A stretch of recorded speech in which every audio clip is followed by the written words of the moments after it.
IPL 2024ல் இப்போ ரொம்ப முக்கியமான ஒரு அப்டேட் ஒன்று வந்திருக்கு. என்னென்னா, இந்த இங்கிலாந்து பிளேயர்ஸ்லாம் இதற்கப்புறம் ஐபிஎல்லில் ப்ளே பண்ண மாட்டாங்க. ப்ளே ஆஃப் மேட்சஸ்லேயும் அவங்க இருக்க போகிறது கிடையாது.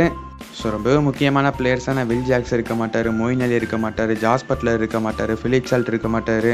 ஸோ இவங்கெல்லாம் இல்லாதது ஐபிஎல் டீம்ஸுக்கு எந்த அளவுக்கு பிரச்சனையாக இருக்கும், எதனால் அவங்க இப்போ திரும்ப இங்கிலாந்து டீமுக்கு போகிறாங்க, ஸோ என்ன பிரச்சனை அப்படிங்கிறத இந்த வீடியோவில் டீட்டெயிலாக பார்க்கலாம். ஆனால் அதுக்கு முன்னாடி நம்ம சேனலுக்கு நீங்கள் இப்போ தான் ஃபஸ்ட் டைமாக வரீங்கன்னா சப்ஸ்கிரைப் பண்ணிக்கோங்க. அப்படின்னா தான் இந்த மாதிரி கிரிக்கெட், கபடி பற்றின அப்டேட்லாம் நீங்கள் மிஸ் பண்ணாமல் உடனுக்குடன் இந்த சேனல்லே தெரிஞ்சுக்கலாம். வாங்க வீடியோக்குள்ளே போயிடலாம். ஓகே, ஃபஸ்ட்டு நம்ம என்ன பிரச்சனை அப்படிங்கிறத பார்த்துடலாம். பிரச்சனைலாம் ஒன்றும் கிடையாது. வேர்ல்டு கப்புக்கு முன்னாடி இங்கிலாந்து டீம் ஒரு T20 கேம் ப்ளே பண்ணுறதா இருக்காங்க. ஸோ அதில் வேர்ல்டு கப் ஸ்குவாடில் இருக்கிற எல்லாருமே அந்த டோர்னமெண்ட்டில் ப்ளே பண்ண போகிறாங்க. அது மே 22 நடக்க போகுது. ஸோ இதனால் இப்போவே இங்கிலாந்து பிளேயர்ஸ் எல்லாருமே அவங்களோட நாட்டுக்கு திரும்பி இருக்காங்க. ஆல்ரெடி ஒரு சில பிளேயர்ஸ் போயிட்டாங்க. அண்ட் கூடிய சீக்கிரம் மீதி இருக்கக்கூடிய பிளேயர்ஸுமே போயிடுவாங்க. வேர்ல்டு கப் ஸ்குவாடில் இருக்கிறவங்க யாரெல்லாம்னா, மொயின் அலி இருக்கார், ஜாஸ் பட்லர் இருக்கார், ஜானி பெஸ்டோ இருக்கார், சாம் கரன் இருக்கார், ரீஸ் டாப்லே இருக்கார், பிலிப் சால்ட் இருக்கார், அண்ட் வில் ஜாக்ஸ் இருக்காங்க. ஸோ இந்த 7 இங்கிலாந்து பிளேயர் தான் இப்போ திரும்ப நாட்டுக்கு திரும்பி இருக்காங்க. ஸோ இதற்கப்புறம் ஐபிஎல்லில் இருக்கக்கூடிய அந்த லீக் ஸ்டேஜஸ் மேட்ச்லேயும் ப்ளே ஆஃப் மேட்ச்லேயும் இந்த பிளேயர்ஸ் அந்தந்த டீமுக்காக ப்ளே பண்ண போகிறது கிடையாது. ஸோ கண்டிப்பாக இது ஒரு சில டீமுக்கு ரொம்ப பெரிய டிஸ்அட்வான்டேஜாக இருக்க போகுது அப்படிங்கிறதுல எந்த மாற்று கருத்துமே கிடையாது. கேகேஆர் டீமுக்கு பிலிப் சால்ட் ரொம்பவே நல்லா ப்ளே பண்ணிட்டு இருந்தார். ஸோ அவர் இல்லாமல் தான் ப்ளே ஆஃபில் ப்ளே பண்ணி ஆகணும். அண்ட் அதே மாதிரி ஆர்சிபி டீம் இப்போ இவ்வளோ பெரிய கம்பேக்கை கொடுத்தாங்கன்னா அதுக்கு காரணம் வில் ஜாக்ஸ் தான்.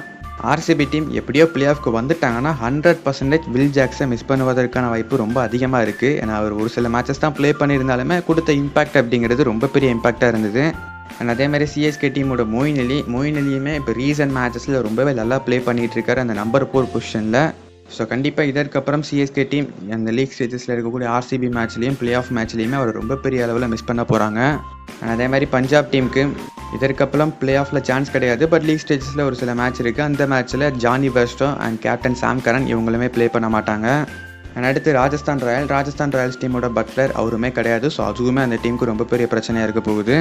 ஸோ இப்போ ஆர்சிபி டீம் ப்ளே ஆஃப்க்கு போகலைன்னா ஒன்றும் பெருசாக பிரச்சனை கிடையாது, அப்படியே விட்டுடலாம். பட் ஒருவேளை ப்ளே ஆஃப்க்கு போனாங்கன்னா கண்டிப்பாக ரொம்ப பெரிய அளவில் மிஸ் பண்ணுவாங்க. அண்ட் சிஎஸ்கே டீமுமே மொயின் அலியை மிஸ் பண்ணுவாங்க. ராஜஸ்தான் ராயல்ஸ் அண்ட் கேகேஆர் அவங்களுமே அவங்களோட பிலிப் சால்ட் அண்ட் நம்ம பட்லருமே மிஸ் பண்ணுவாங்க. ஸோ கண்டிப்பாக இந்த இங்கிலாந்து பிளேயர் திரும்ப அவங்க நாட்டுக்கு திரும்புறது ஐபிஎல் டீம்ஸுக்கு ரொம்ப பெரிய பிரச்சனையாக தான் இருக்க போகுது. ஸோ இதை எப்படி சமாளித்து மற்ற பிளேயர்ஸ் வச்சு மேனேஜ் பண்ண போகிறாங்க அப்படிங்கிறத பொறுத்து தான் பார்க்கணும்.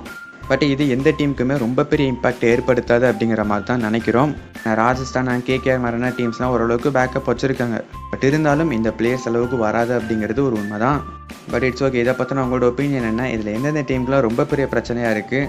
அண்ட் நம்ம சிஎஸ்கே டீம் மொயின் அலிக்கு பதிலாக வேறு யார் அந்த இடத்துல இறக்கலாம்? அண்ட் அதே மாதிரி ஆர்சிபி டீம் இப்போ வில் ஜாக்ஸ் இல்லாமல் சிஎஸ்கே கூட எப்படி ப்ளே பண்ண போகிறாங்க? அண்ட் ஆர்ஆர் அண்ட் கேகேஆர் இவங்கெல்லாம் ப்ளே ஆஃபில் என்ன பண்ணுவாங்க அப்படிங்கிற மாதிரி உங்கள் ஒப்பீனியனை கீழே கமெண்ட்டில் சொல்லுங்கள். ஓகே, தேங்க்யூ ஃபார் வாட்சிங்.